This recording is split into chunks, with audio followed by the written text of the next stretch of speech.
Basically, we are here to talk about the Nate Diaz and Jake Paul announcement. But Dave, pull up some.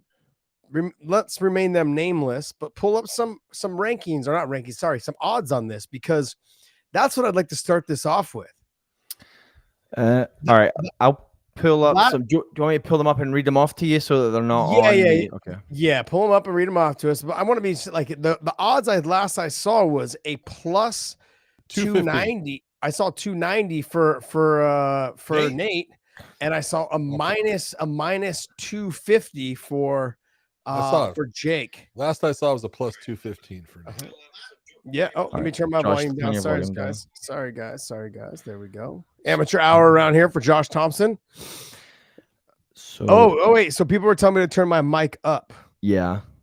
Just turn it back to where it was. I think that you're coming through for me on here differently than you are for. Okay. Oh, that's kind of loud. That feels. Does that sound better, guys? You guys hit me the thumbs up inside the comments there in the live chat. Let me know if that's loud enough for you guys. I know it's super loud for Dave, and he loves the sound of my voice. Most women do, but John totally missed that at 68 years old. Didn't even get it. No, I was actually trying to put up things so I would have the comments, and then I started hearing you in two different settings, two different things. And that's it. Let me get rid of that crap. That's so. You got to turn the volume down. Yeah, so you got to watch. Yeah, it was coming in volume on both sides of my head. That's it. All right. Thanks, guys. Everyone says the sound is perfect. And definitely Diaz isn't getting knocked out, though. Look, I guess, John, let's talk about it. We'll go the odds that I saw was plus 290 and minus 250 for Jake Paul. So plus 290 for Nate Diaz, minus 250 for Jake Paul. Well, it says right there, plus 215, like I said. Okay. I was minus 275. There you go. Jake Paul. Okay. And a plus 215 for Nate. Well, some of them give different, so the one that I saw, John, I'm just saying, but this is the one according to Bet Online. Okay. Well, I wasn't trying to give these people any love, but you just did, so that was I just tried to give them love. I don't. It's an MMA website. In the meantime, you got DraftKings in the bottom right corner. But we normally do a little segment in our show called Weighing In on the Odds, which we haven't done in a while because we used to partner with a gambling site. We've had a couple gambling sites reach out to us and they're interested in working back with us, but we're trying to work out the kinks in that whole agreement. So hopefully that'll come to fruition here soon, because I'd like to try to bring that back, or that segment back. It's a good little thing. And look, I got to be honest, these odd makers, they're in business for a reason. They're no different than a casino, John, and you know that, right? Exactly. When you start talking about these are people that know what the hell they're talking about, and they're not just doing it based off one person's decisions. It's multiple people that they have working on a committee that come up with these odds. This is to be honest, these odds, no matter how I feel, I really would like Nate to win, but no matter how I feel, it's a very tough task for him. People need to remember that Jake Paul is a very big guy. Nate is tall. Not a very strong guy. He's not muscular. He's never really been a super strong guy. He has body style, doesn't really have that muscle tone. He's not built like Tommy Fury, and everything. But it's just one of those. It's a fight that kind of, Jake is the younger fighter. He probably, and I know for sure, a lot. Yeah, he's younger by a lot. He's faster by a lot. Yep. He will have more punching power. Tyron Woodley found that out. Those three things make for a very dynamic and explosive boxer. Very dynamic and explosive boxer. Now, defensively and cardio-wise, Nate's been known to take him on the chin and cut and keep coming. Jake has shown that he can take a shot as well. Because he is younger, I mean, if you're going to say who's going to be able to take more, I'd say it's probably going to be Jake as of right now to be able to take the shots. And Nate Diaz doesn't hit that hard. It's not like he hits hard, and he's not fast at all. That was one of the things that when I fought him, it caught me a lot off guard, John, because I had watched his fight with Cowboy. I watched his fight with the Menace from Cliff, Michael Johnson, and I was so surprised on how he was able to connect with so many big shots, and because he seemed extremely slow when I fought him. And it was almost like I moved out of the way and moved back, and he hit me on the return and the comeback. And it just threw me a lot off guard because I had seen him fight other fighters and was just touching them and piecing them, and he didn't throw hard, he didn't load up, but when he did touch you, like when he did use his range, he was able to put his hands on them and do damage. In this fight, it's going to be a lot harder for him.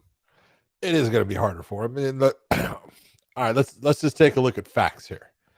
Jake Paul has come up in his boxing career, if you want to call it that, fighting only MMA guys until he fights Tommy Fury, who is a boxer, and finally a guy who is his size, his age, and look at what happened.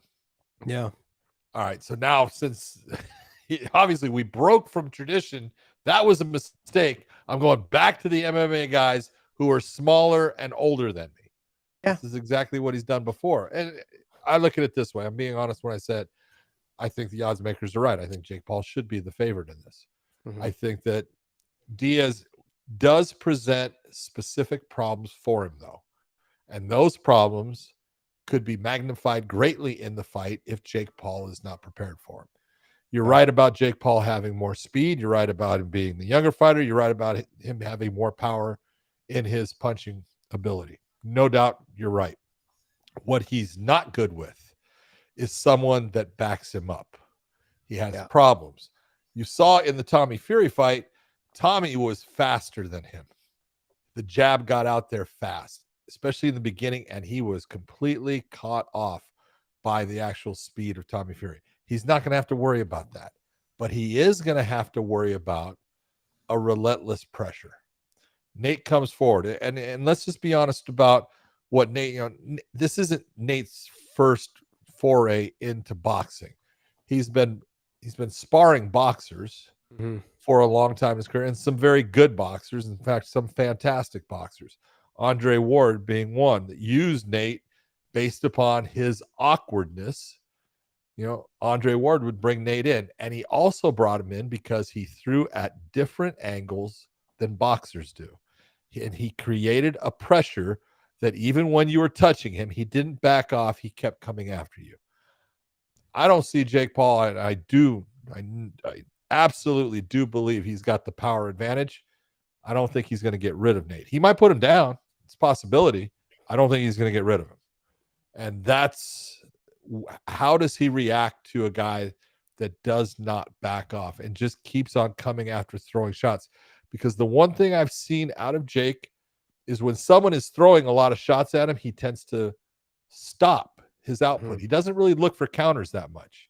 He looks to be the setup guy. He'll counter once he sees, oh, you throw your right hand this way. Oh, you throw your jab here. And he'll then throw his right hand over it to counter it.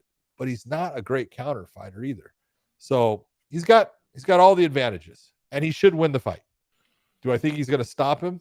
No, not in 8 rounds.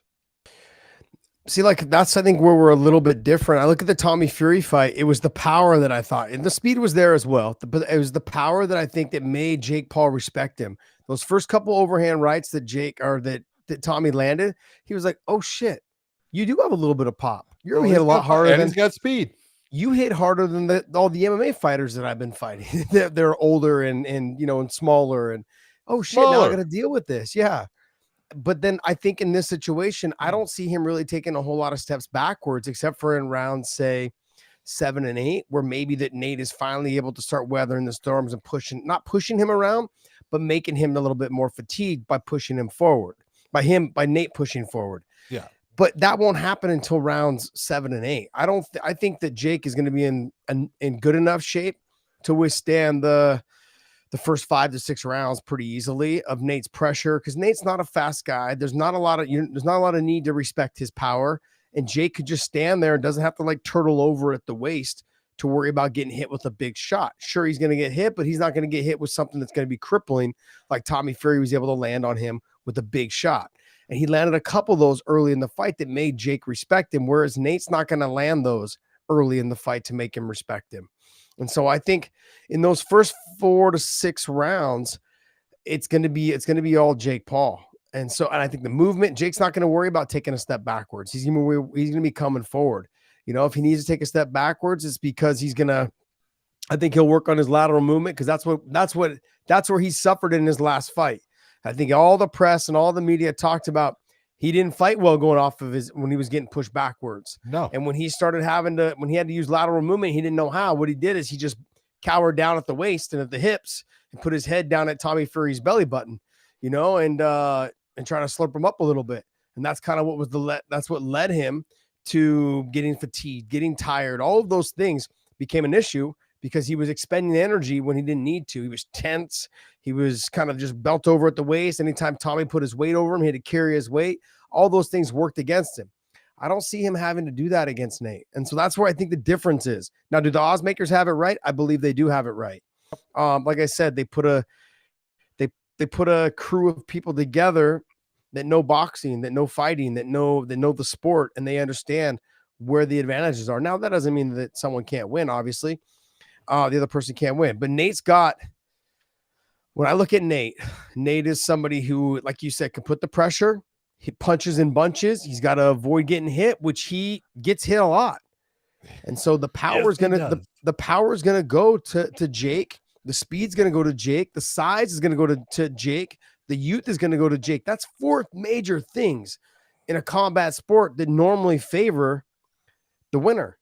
And so I get nervous, I get concerned. Now you say he's potentially not going to finish him, but it was pretty hard to finish Tyron Woodley also.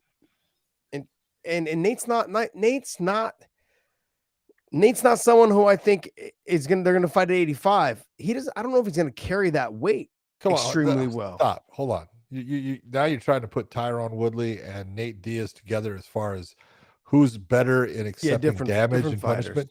Completely. Yeah, I get it. I understand what you're saying. I just look at Tyron Woodley, I guess towards the end of his career, didn't take damage as well. No. You could say that. No. But Nate has taken more damage towards the end of his career. And like you said, John, we've said this about I don't know how many times. It only takes that one time. We all thought we couldn't take the damage, or we all thought we could take the damage for a while. And all of a sudden it was over like that. Chuck Liddell took it for how long? And one night it just ended. And he never got it back. Never. Absolutely. No doubt about it. But I remember there was this one time that Nate Diaz got hurt, knocked out, if you want to say, and it was a long time ago, and he came back from it really well. Yeah. And that is hold on. Since that time, who's gotten rid of him?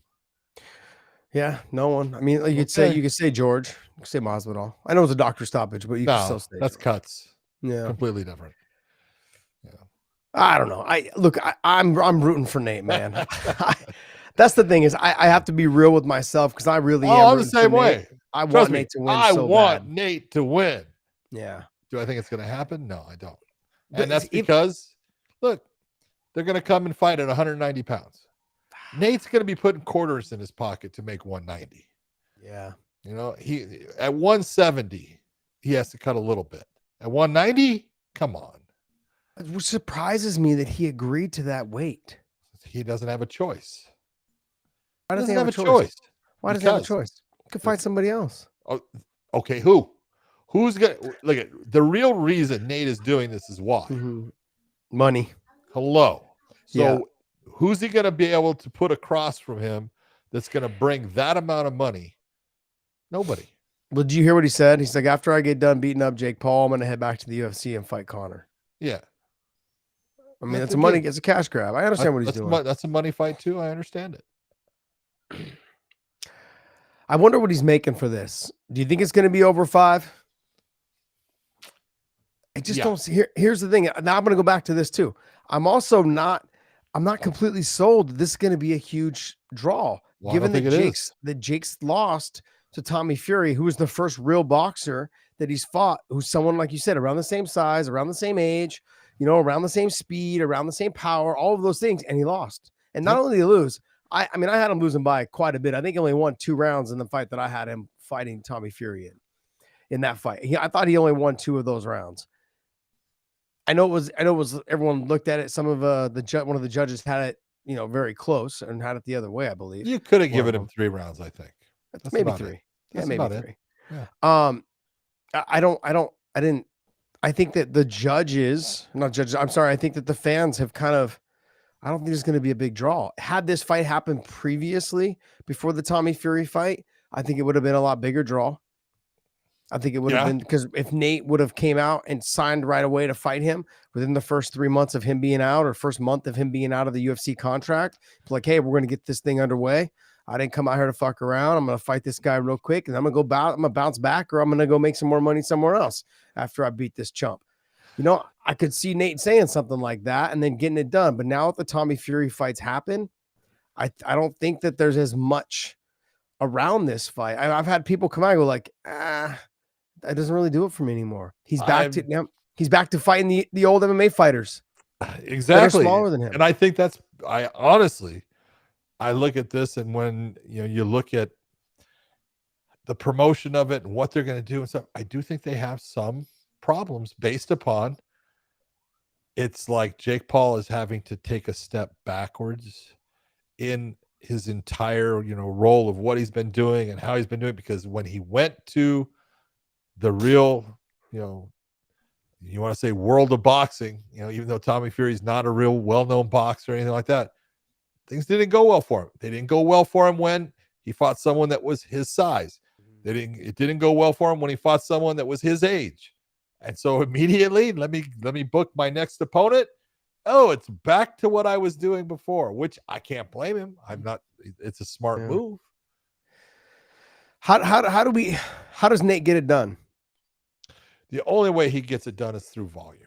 He gets it done by being a very aggressive, consistently throwing shots, not leaving a lot of openings, as far as I've got to just continue to put shots on him, make him have to be feeling like he's just being swamped with a volume of shots that he just doesn't respond well to. And it puts him on his back foot, and it makes him uncomfortable in the fight. And he loads up to try to land the big shot, which I'll see. Okay, that's the way to beat him. If Nate can't do that, again, I don't see him walking away with a win. Yeah, I think Nate's got to put that pressure early. He's got to survive the first 2 rounds of Jake's speed and power. Which I think he can do, but he's got to have to be. He can't afford to do what we've seen him do so many times, because he did it with me. I understood the same thing. His brother had the same problem, and this was our game plan when I fought him: was strike, come underneath one of his looping shots, and then go to the other side of the cage and make him come to you. Yes. Because what he does, he's got to march down. Yeah, that's right.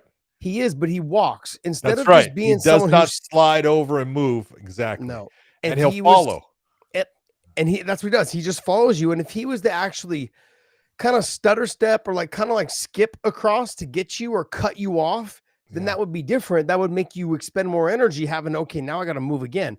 Whereas I'd be on the other side of the cage going, okay, come on over. And I'd be waiting. I'd be waiting for him. And that's a good 2 seconds, maybe 3, where you're getting your breath. Yeah, you're getting air. That's it. And if you have someone who's in shape, then that 2-3 seconds is like an eternity. You don't realize when someone you're fighting is in really good shape, by the time you get to the stool, a couple deep breaths, and you sit down, you're pretty much fully recovered.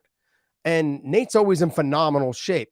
Yes. But sometimes he understands, he allows that his cardio to realize, hey, I got more time. No, you don't have more time. In 8 rounds, to me, I'm surprised that he didn't decide, that he didn't try to push for 10.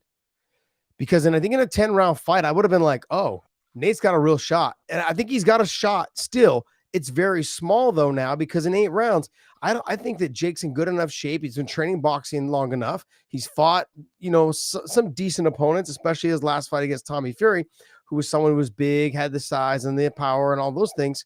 He fought someone that was comparable to him. Now he knows how to deal with the power, the speed, all of those things. And the pressure, when Tommy did bring the pressure, is when he wilted. Now he doesn't have to worry about that. So the conditioning, the cardio, he's going to have to make sure is on point. I think he knows that. He has seen Nate fight forever now and understand, he's grown up watching Nate fight, by the way. Okay, this kid was fucking 10 years old when Nate was in the UFC, winning the Ultimate Fighter. And so it's that's how long it's been. And so he's probably looked up to Nate and been like, man, this is the guy I've always admired. And I understand what he does well, how he beats people, how he marches them down, how he sticks and moves, how he enjoys and admires his work when he does rock you and points at him and gives you the Stockton slap. He's seen all of that.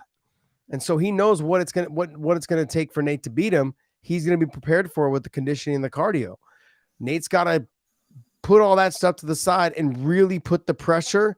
And I also think go to the body, which Nate does pretty well. His brother used to do it really well too. If you watch the Paul Daly fight, his brother went to the body in that fight. But the problem is now you're hitting somebody with a 10-ounce glove instead of a 4-ounce glove. Do they get to make that decision? Can it be 10 or can it be an 8? Well, if you go by normal regulations, it is at the 147-pound cutoff is where you'll get an 8-ounce glove compared to a 10. Anything above is 10.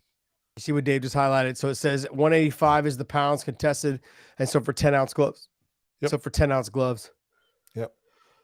Well, I mean, that makes sense, but I mean, and there, I guess also too, there's less likeliness of Nate getting hit clean with bigger gloves. That's right. One. Ripping the body. Nate's been boxing for a long time. I mean, I remember the stories of talking with Virgil about when him boxing with Andre Ward, especially Nick Diaz, mainly boxing with Andre Ward, but getting those rounds in there, and then also with a lot of other top level boxers from that area. Look, I talked with Andre Ward about his time and why he brought in Nick and Nate and stuff.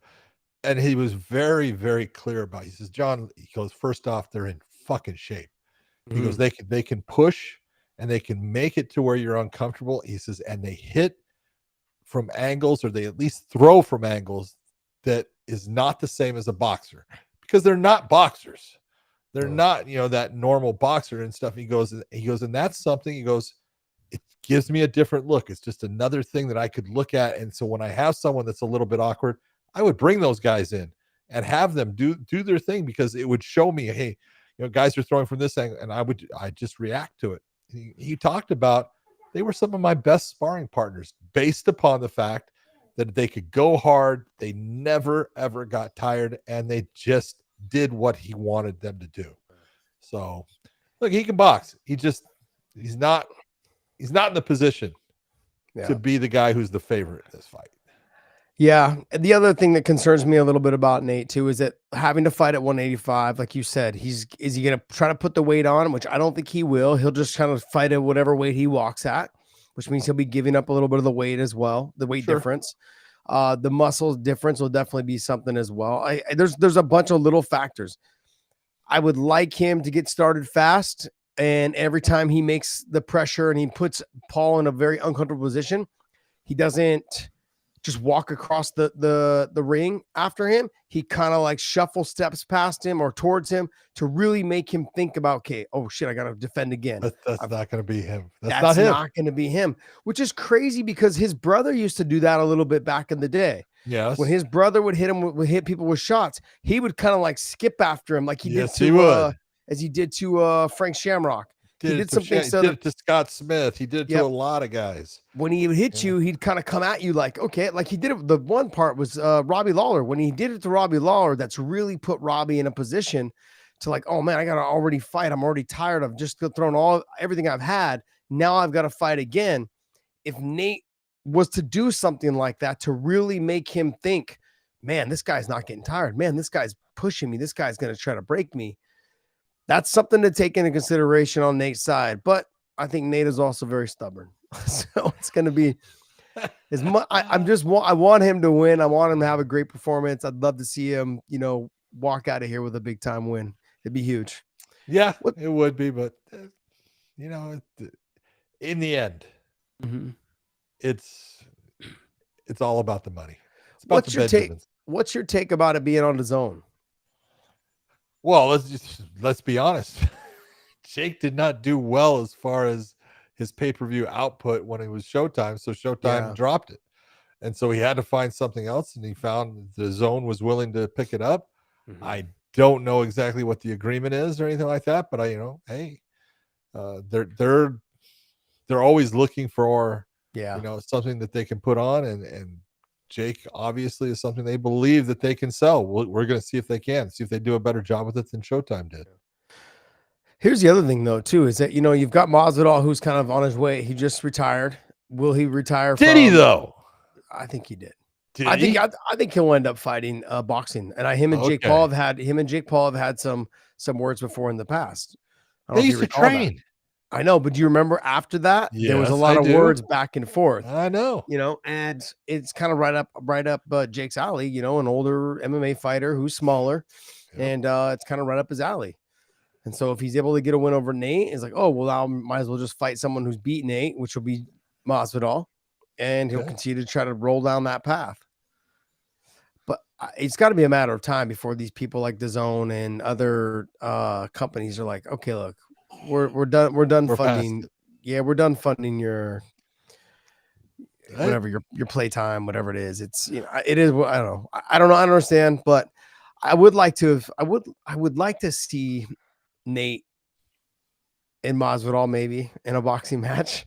I'd like to see Nate and Connor in a boxing match. Not even just MMA, just boxing, just straight boxing. I would like to see it with 12-ounce gloves on or 10-ounce gloves on, and just in box. That would be great.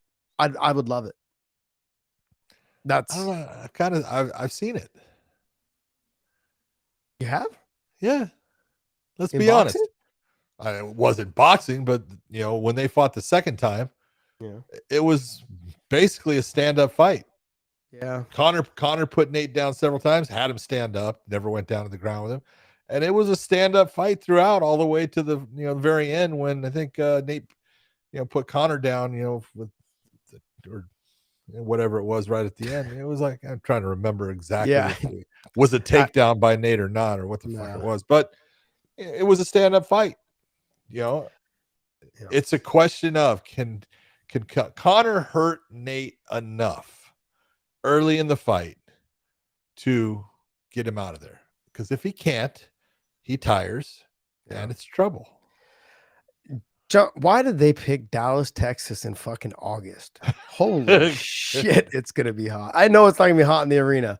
No, but holy shit, it's gonna be hot. Outside it will be. Yeah, I wonder where it's gonna be at can we look up where it's gonna be at in Dallas, Texas, though? I would think it's got to be at the American Airlines Arena. Oh, that's probably true. Yeah, where the Dallas Stars play. Correct. You would think. Yep, American Airlines Center in Dallas. Yep. Yeah. I don't know. Well, I guess we're gonna see. Look, those of you guys, we jumped on this because we're gonna head over to OnlyFans here in a little bit. We're gonna keep talking though. We're gonna keep chatting with you guys, but we're gonna head over to OnlyFans here a little bit, and we're gonna do a lot of fan Q&A. Look, you guys, head over there, onlyfans.com/weighing in. It's free. Subscribe to us over there. Not a big deal. It gives you guys a way out to explain to your wives and your girlfriends on why you guys are really on OnlyFans. Okay, and just say, hey, I'm there to watch Big John and that's Josh it. Thompson and the nothing to do. We cover MMA, With we the cover hotties. combat sports. We're talking boxing right now, right? Like we Yeah. cover combat We're about sports. So look, it's just something for you. Another way to explain it to your wives and your girlfriends on why you're on OF. All right. So onlyfans.com/weighing in. Head on over there. We're gonna go ahead and take I don't take fan questions, but we're gonna talk a little bit more. John, Dave, what else you got for us, buddy? Well, so I was going to give you guys a chance. If there's anything you want to riff on for 5-10 minutes before we move over there. Okay. Do you guys have anything, or do you want me to grab something for you? Well, let's see what you can find off of this live chat. What do you got on this live chat? So you got anybody live chat wise, I thought I saw a comment a minute ago. Bros and fossils now. Give podcast Dave a raise by Chucky. That was a good one. Oh wow, that's a horrible one. when podcast Dave learns how to spell, okay, is when we'll give him a raise. I did see one a bit ago. Can't remember exactly. How much do you think this pay-per-view is going to cost, and how much do you think it actually can? $49.95. I'm gonna say 50. I'm gonna say 59 with inflation. Thanks, Joe Biden. I'm gonna say 59 with inflation. You guys $59.99. You don't think it's gonna be like $80? Oh God. No. You're gonna get nobody buying it. $59.95 or $59.99. I think it's gonna be right around that. I don't think it'll be 49. I think it's gonna be in the 50s now. Almost $60 basically. Oh man, let's see what else you got for us, Dave. All right, so we'll probably touch on this on Saturday, but let's just get a quick thought on it. We had a Brandon Moreno versus Pantoja. Yes, number Good 2 fight. announced as a flyweight. Good fight. Quick thoughts. Good fight. I'm excited for it. It's nice to see Figgy fight somebody who is not. Or no, sorry, not Figgy. Sorry, I was because gonna say Figgy, huh? Figgy's fight. No, Figgy's fighting Manel Cape. Oh, is he? Yes, so that's gonna be a good fight. And then this fight, Moreno versus Pantoja. Hold on. Is it Figgy or Figgy's brother? Because Figgy said he was going up to 135. I think it was Figgy. Hmm? Devison Really? Figueiredo, right? Yeah. Yeah, they Really? just dropped it today. Devison Figueiredo. Well, then he's They not find it- dropping down like he said. Okay. Is Manel flyweight? I thought he was 35. No, he's flyweight. No, he's fly. Okay. Yeah. Okay. Man, I'm all off. Should be this is a good one. Moreno versus Pantoja 2. Seen it once. I was there. Yeah. What do you think? Look, there's a big difference now between when they first fought, they were both on the Ultimate Fighter. Pantoja was the number 1 seed in that thing, while Moreno was the number 16 seed. That's why they fought. They put them together.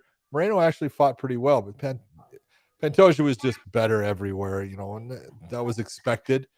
But it's different now, and I would tell you that I think Pantoja is going to end up having some problems. Yeah, I think with the amount of experience that Moreno's had fighting, like basically for titles, the composure, the relaxation, having to be ready for 5-round fights, it makes such a big difference. Yep.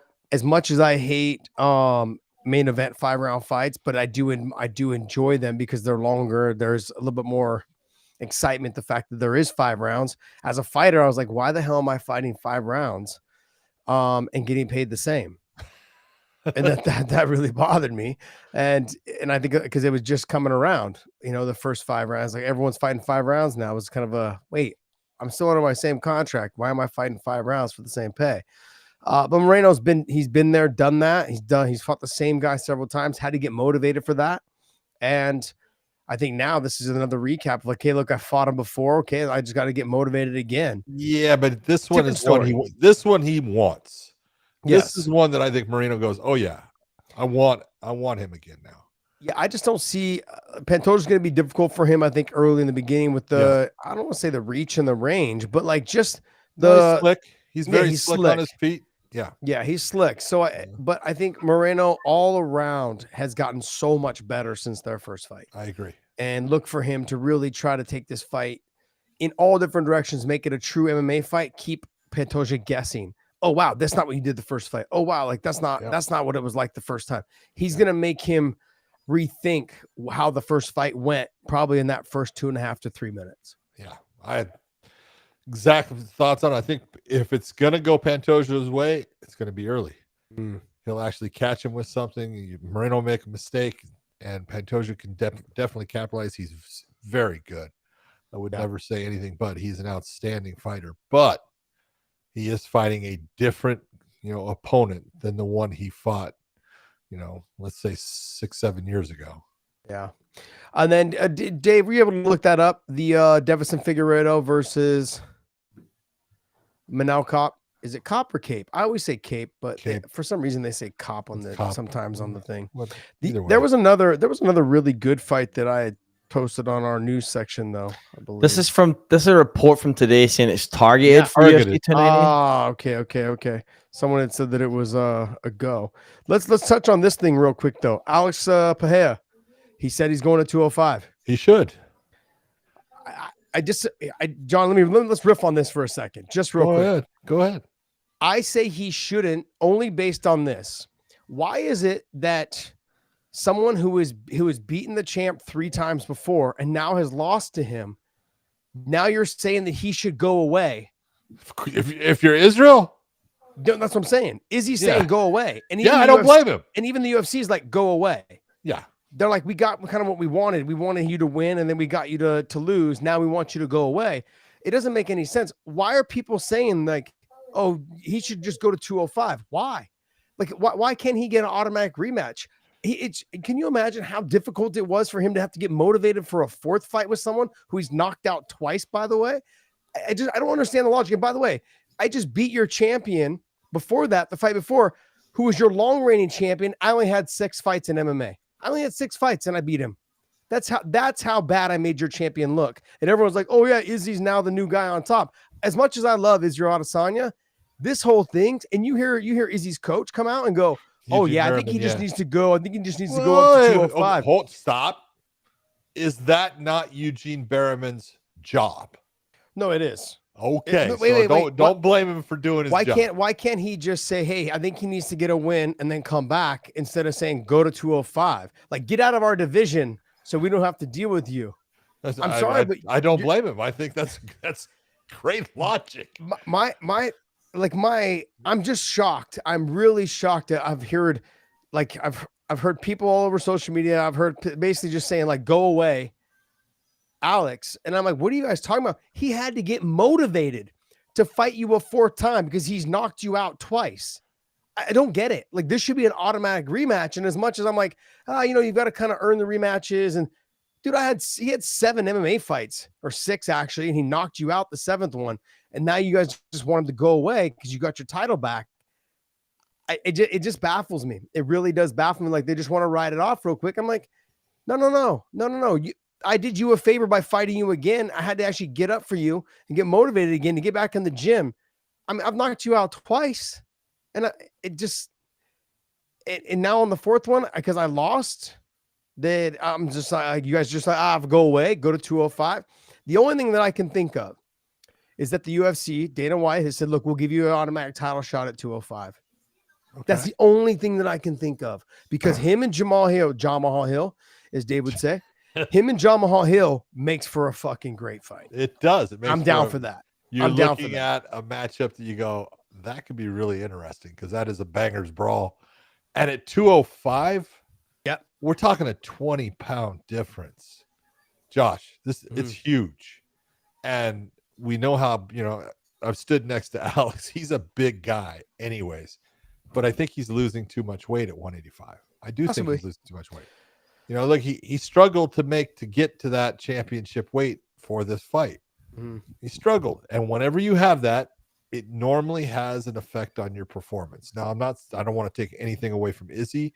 Izzy fought, very well. He was in a position in that second round. Look at Hale was doing well. He was coming on. Izzy landed the shots he needed to, put him away. You got to give him his due. I don't blame Israel Adesanya at all for saying, I'd like to see something different. Okay? Don't blame him at all. I think it's smart by his coach. I think it's smart by him. He's trying to pick his opponents. He's trying to put out like he wants Duplessis. Great. Go after him. Okay, it's okay. That's his if job. If I'm the UFC, I don't want that. I don't want him as my champion. You're right now, but that's his job, is to make it. This is what I want, and start making people talk about it. So when I look at it, 205, I think, is the right weight for Alex. I think at 185, he is losing something as far as his ability to take a shot, because I've seen him take good shots, in his career and walk through them. And then, you get hit by Israel. Obviously, Israel, can land a clean shot, which he did. But I do think the weight cut has an effect on him. And that's a 20-pound difference that he gets to have. Huge difference in how he'll perform and feel. I guess we'll see. We'll see. I'm gonna wrap you guys up there for that conversation, because we are going to talk more about that on Saturday, and I would love to get that on the main pod as well. Do you guys want one more for the live stream? I think there's one more that could be fun for the live stream. Okay, let's go. We have some journalist beef going on. We have some journalist beef going on. So I didn't have enough time prior to the live stream to actually listen to the Sean Strickland interview and then the Ariel response. It's fairly easy to kind of guess where things kind of stem from. So Schmo interviewed Sean Strickland. I actually started watching that the other day, and then I didn't finish it, so I didn't hear the part. But basically, Strickland said in that interview, I'm reading it on a different screen right now. He said that Helwani should fight Schmo, and Strickland would corner Schmo. And then Ariel had Curtis on his podcast today on the MMA Hour, and it came up. And Ariel, being Ariel, responded in some way, and then Schmo drops this release. He's obviously responding to Helwani. So Helwani boxing is obviously a thing that Ariel said. Again, don't know the context, but fairly easy to guess where Ariel's going with that. And then Ariel obviously using dirt on people, which is what he tends to do when he doesn't like someone, to try and paint them in a bad light. So do you want me to read through this and then? Yeah, read it real quick. Go ahead. Yeah. So Schmo says, I now understand why Ariel's nose is so damn big. He's given Pinocchio a run for his money. All he does is lie. You first met me in August 2018 at UFC 227 prior to the press conference in Los Angeles. That's when I approached you and you gave me the fake email address. You did approach me in Cleveland during Jake Paul Woodley to ask if the beef was over. All I said was yes. Don't add the extra baloney. Since we both know you're scared for charity grappling, charity basketball, or anything athletic for a good cause, I squashed the call-outs after that day. I had nothing to do with Strickland bringing you up during our interview yesterday. My improv and reaction speak for itself. We know you're scared, and it doesn't matter. Stop bringing up my name and stop spreading lies. Next time you see me, let's have cameras, because that's all the proof we need. Don't promote Helwani boxing and act like a tough guy when you can't take the heat, you keyboard warrior. My self-made work without paid assistance or crying on national television speaks for itself, and no more 10-7 pussy shit. Don't talk about it, be about it. Wow. I mean, now it's coming down. We're having reporters that are going to fight. Yeah. Hey, you know what, though? DAZN might sign this up. Call DAZN, man. I think Ariel is attached to Showtime. He's gonna have to do it for Showtime. I would like to see some BKFC, baby. Let's see some bare knuckle boxing. I want to fucking see this. Bare knuckle. You want blood? Okay. No, look. There comes a point where you have to realize that not all these people can be wrong about one person. That person's got to be wrong too. He's got it. They can't all just be saying, "Oh, I have this problem with him. I have this problem with him." They can't all be wrong. They can't all be lying. They can't all just be making stuff up and, "Oh, woe is me." They can't. And so when are you just going to finally just turn around and go, "Okay, maybe the problem lies somewhere else." And when I was a kid, I'd always say, "Oh, that kid started it," or "that kid did this," because I was always fighting in school. And finally, my dad sat me down and goes, "Look, son, it can't always be the other kid. So what are you doing?" Well, I'm sorry. I'm using that same line right now because it can't always be everyone else that did. All right. So let me switch this around for you. So does Ariel sit in a position that all of them want to be in? Yeah. Yeah, he does. Wait. Okay, so wait. Okay. No. Here's the thing. You're assuming that people want to be in Ariel's position. I'm not assuming and sometimes anything. Well, then you just said yes. I disagree. I don't think that people want to work. And I'm not saying there's anything wrong with MMA fighting. I'm saying that people want to own their own show. They want to do their own thing. Ariel works for MMA fighting. Ariel works for Showtime or whoever else or whoever he works for. Some people want to work for themselves. And that's what the Schmo does. He works for himself.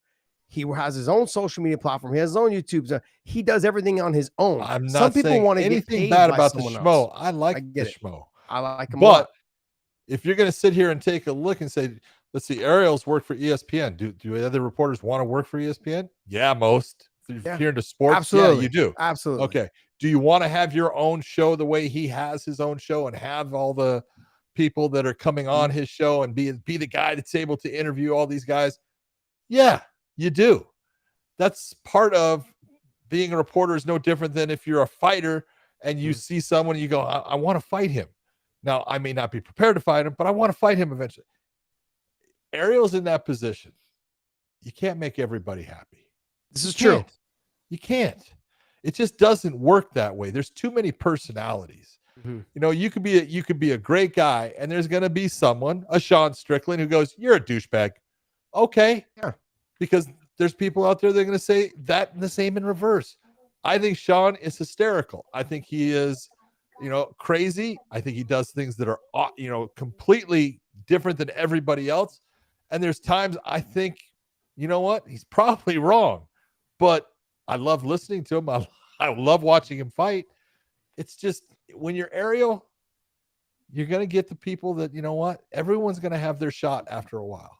And because everyone's going after it, and I'm just going to say it, when it comes to the reporting part, He's number one. And that's why they're all shooting at him.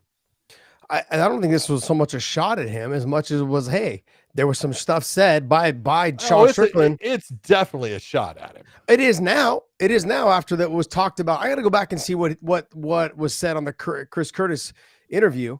But the bottom line is he brought up something that had nothing to do with the Schmo. It just had to do with Sean Strickland saying it on the Schmo show. So that's what this was. This was after the fact. And so that's my point. My point is that Ariel's quick to pull the gun on something.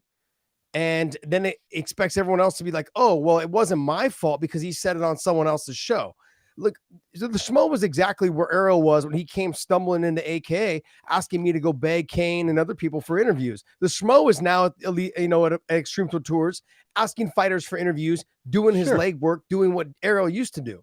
And now that Ariel's gotten better at where he's at and earned everything he's done. I get that. Okay. I understand that. I'm not denying that. He did it through hard work. But don't be that guy. I'm not saying people didn't give him opportunities, but he did it through hard work. Oh, everyone gave him opportunities. Okay, but he did it. But he worked, and he worked his butt off trying to do it.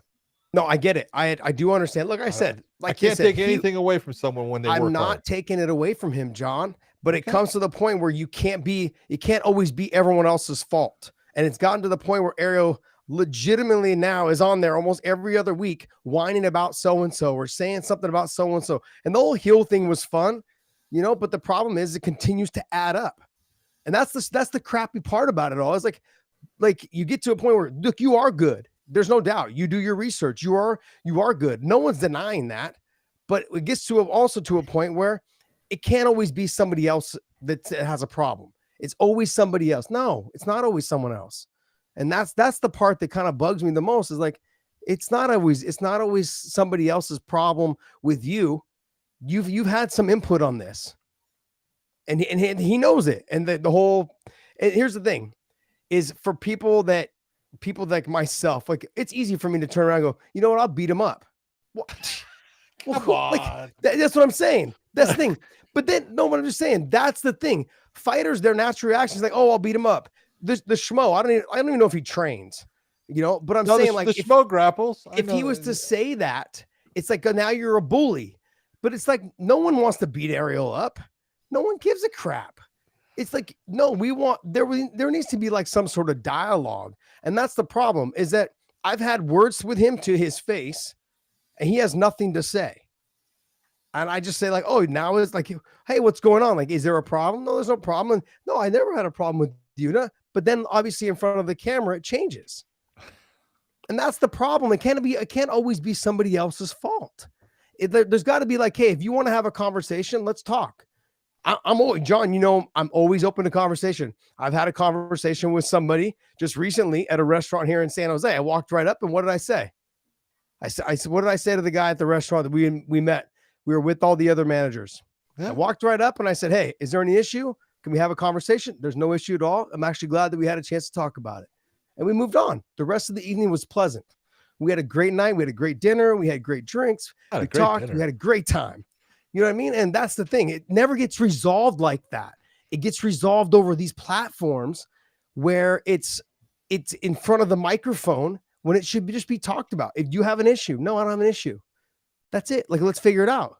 Okay. And that's the problem that I have. Like I said, it goes back to, it can't always be somebody else's fault. Eventually it's got to be yours, or you've got to have some sort of you got to have some sort of input on this that's leading people to believe this about you or be this way about you. Because it's not just reporters. It's not just reporters. It's fighters too. That's the other part. It's not just reporters. All right. Well, hey, that's going to wrap up our great conversation on the live talk. So I'm glad I brought it up. We're gonna head over to OnlyFans. We're doing OnlyFans.com/weighing in. Head over there, subscribe to us. It is free over there. We're gonna be over there, and thank you guys so much for joining us. And we'll talk soon, man. We're gonna answer some questions over there, so make sure you're over there right now so that we can answer your questions. Move on over.